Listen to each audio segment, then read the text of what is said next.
వరంగల్ బహిరంగ సభను వరంగల్ బహిరంగ సభను వరంగల్ బహిరంగ సభను విజయవంతం చేయండి. వరంగల్ బహిరంగ సభను. కాంగ్రెస్ పార్టీ ఒక శనిలాగా ఈ రాష్ట్రానికి ఒక దరిద్రంలాగా మోసపు మాటలు అబద్ధపు మాటలు కాంగ్రెస్ అంటేనే నరాల్లో ఉన్నటువంటి మోసాన్ని మళ్ళా తెలంగాణ ప్రజల్ని మోసం చేసి 6 గ్యారంటీల పేరిట మళ్ళా మోసపు మాటలతో రేవంత్ రెడ్డి గారు మరి ప్రజలను మోసం చేయడానికి వచ్చి మరి అటు రుణమాఫీ 2 లక్షలు, పెట్టుబడి సాయం ఎకరానికి 15,000 రూపాయలు, ఆడబిడ్డలకు 2,500 రూపాయలు, ఆసరా పెన్షను 2,000 నుంచి 4,000 రూపాయలు, విద్యార్థినీలకు స్కూటీ, మరి అదేవిధంగా డిగ్రీ కంప్లీట్ అయినటువంటి విద్యార్థులకు 5 లక్షల రూపాయలు, మరి అదేవిధంగా రైతులకు సన్నబియ్యం, రైతులకు ఏ పంట పండించినా 500 రూపాయల బోనసు, మరి అదేవిధంగా కౌలు రైతులకు 15,000 రూపాయలు ఎకరానికి, మరి అదేవిధంగా ఉపాధి హామీ కూలీలకు 12,000 రూపాయలు నగదు. ఈ విధంగా ఎన్నో రకాలుగా హామీలు ఇచ్చినటువంటి సందర్భాన్ని మీకు గుర్తు చేస్తున్నా. 16 నెలలు అవుతున్నా ఈ రేవంత్ రెడ్డి గారి ప్రభుత్వంలో ఒక్క పని కూడా, ఒక్క మాట కూడా, ఒక్క గ్యారెంటీ కూడా నెరవేర్చలేనటువంటి పరిస్థితిని మీకు ఈరోజు గుర్తు చేస్తా ఉన్నా. ఈ నెల జరగబోయే బీఆర్ఎస్ పార్టీ రజతోత్సవ సభ వరంగల్లో జరుగుతున్నటువంటి కార్యక్రమానికి మరి అన్ని గ్రామాల నుంచి, అన్ని వార్డుల నుంచి బీఆర్ఎస్ పార్టీ కుటుంబ సభ్యులు, అదేవిధంగా బీఆర్ఎస్ పార్టీ అభిమానులు, మరి అదేవిధంగా ఆనాడు ఉద్యమంలో పనిచేసిన ప్రతి ఒక్కరు కూడా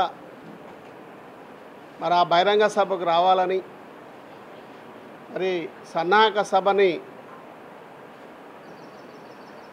13వ తారీఖు లక్ష్మీ గార్డెన్లో 11 గంటలకు నియోజకవర్గ స్థాయి సమావేశాన్ని ఏర్పాటు చేస్తూ ఉన్నాం. మరి దాంతోపాటు 27వ తారీఖు నాడు జరగబోయే కార్యక్రమాన్ని కూడా అందులో చర్చించి ఈ నల్గొండ నియోజకవర్గానికి 3,000 మందికి తక్కువ కాకుండా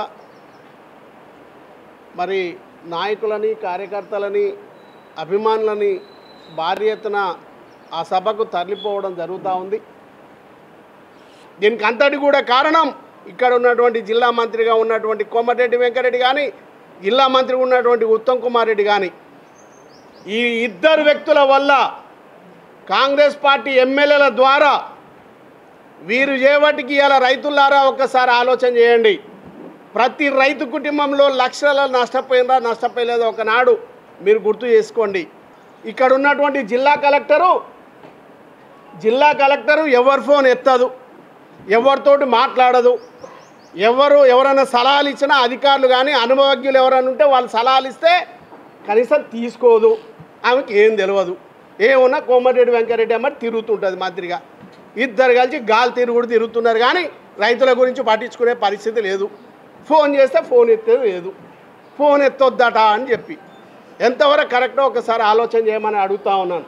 ఒక జిల్లా కలెక్టర్ ఫోన్ ఎత్తకుండా సమాధానం చెప్పకుండా తప్పించుకుంటే ఎంతవరకు కరెక్టో ఒకసారి మీడియా ద్వారా నేను కలెక్టర్ గారిని ప్రశ్నిస్తూ ఉన్నాను.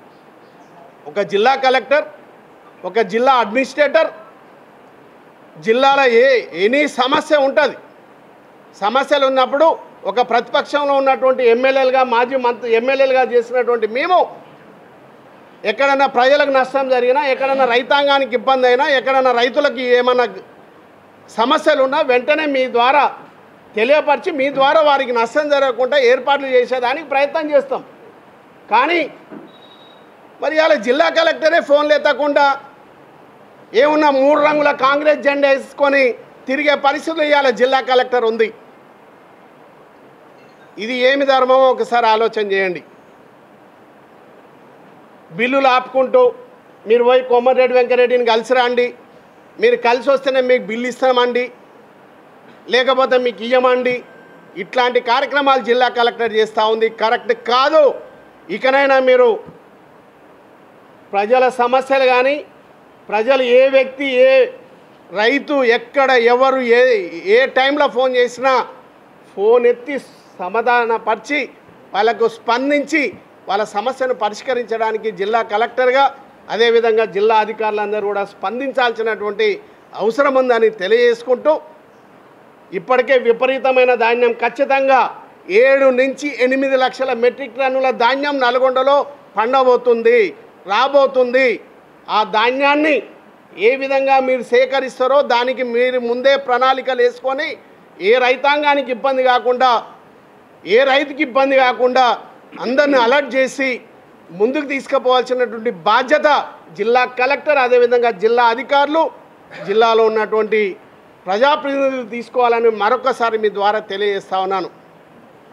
ఎక్కడన్నా మీరు ఇట్లనే నిర్లక్ష్యం చేస్తే ఖచ్చితంగా మేము అన్ని ఐకేపీ సెంటర్లు కానీ, పిఎస్సి సెంటర్లు కానీ, మార్కెట్ల ద్వారా ఎక్కడైతే కొనుగోలు చేస్తారో అక్కడికి ఖచ్చితంగా మేము అక్కడికి పోతాం, రైతులకు అండగా నిలబడతాం, రైతుల పక్షాన నిలబడతాం.